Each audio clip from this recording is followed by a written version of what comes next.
Alors souvent, c'est des gens, on le voit déjà, ils sont assez éthérés comme ça, qui ont beaucoup dans le mental. Ça va dans tous les sens, commencent plein de trucs, terminent rien. C'est aussi des gens souvent qui ne savent pas trop où ils veulent aller, donc plein d'idées en même temps. Ok, merci. Puis surtout qui ont du mal à réaliser des choses aussi, hein, qui ont du mal justement à amener leur projet dans la matière. Donc ils ont plein d'idées, mais en fait ça ne se concrétise pas. Ou ils ont beaucoup de peine à les rendre concrètes. Super.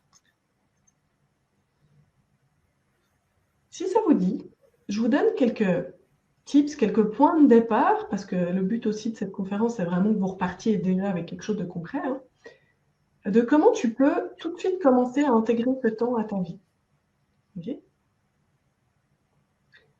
Donc déjà, ce que je te propose, c'est de travailler ton ancrage, plus, notamment avec des soins de ta lignée et en libérant nos éventuels refus d'incarnation que tu pourrais avoir. Développer ton axe vertical avec la méditation de connexion tertielle, hein, donc ça c'est ma propre méthode par exemple. N'importe quelle autre méthode que tu connais, que tu aimes, peut faire l'affaire, hein, clairement. Je te conseille aussi de penser à libérer les karmas que tu pourrais avoir avec Gaïa, hein, par exemple avec la méditation du cœur ouvert, qui est aussi une de mes techniques. Et faire la paix avec ton passé et ta lignée, afin de pouvoir mieux t'incarner. Et là, tu peux de nouveau utiliser la méditation du cœur ouvert ou des soins sur ta lignée aussi. Okay. La méditation du cœur ouvert, c'est vraiment un outil que j'ai mis au point, qui m'a été comme légué par un de mes mentors, et puis après, je me suis vraiment approprié. Et en plus, derrière ça, j'ai vraiment découvert, en fait, après coup, j'ai compris pourquoi il marchait aussi bien. Donc, c'est vraiment une méthode qui va t'aider à rentrer dans une cohérence cœur-cerveau, qui te permet vraiment d'ouvrir ton cœur, et grâce à cette énergie d'amour que tu dégages, tu peux faire des sons. Parce qu'en fait, les sons, c'est aussi simple que ça, hein.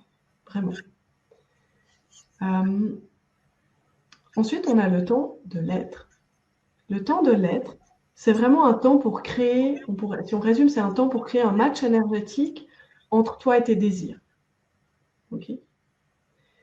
On a tous notre propre signature énergétique. C'est comme notre empreinte digitale, mais en énergétique, hein. C'est la vibration qui nous est propre, c'est notre empreinte unique. Okay. Contrairement à notre empreinte digitale, elle peut évoluer. Okay. Notre signature, elle teinte notre vie. Et on va attirer à nous des choses, des événements, des personnes qui sont en lien avec la signature qui nous est propre. Okay. Donc, il est essentiel de vibrer en conscience et en cohérence avec la vie qu'on souhaite expérimenter. Okay. Donc là, on est en plein finalement dans la loi d'attraction aussi. Dans ce temps, tu vas vraiment apprendre comment façonner et transformer ta signature énergétique pour la mettre en cohérence avec tes souhaits les plus profonds. Ce temps, il est important pour utiliser consciemment et positivement la loi d'attraction, par exemple pour attirer à toi les clients qui te correspondent vraiment. Il est important pour t'aider à créer un climat qui est propice à ton évolution et à ton succès, et apprendre à accompagner sereinement tes clients ou les gens que tu veux aider sans te laisser influencer par leurs énergies.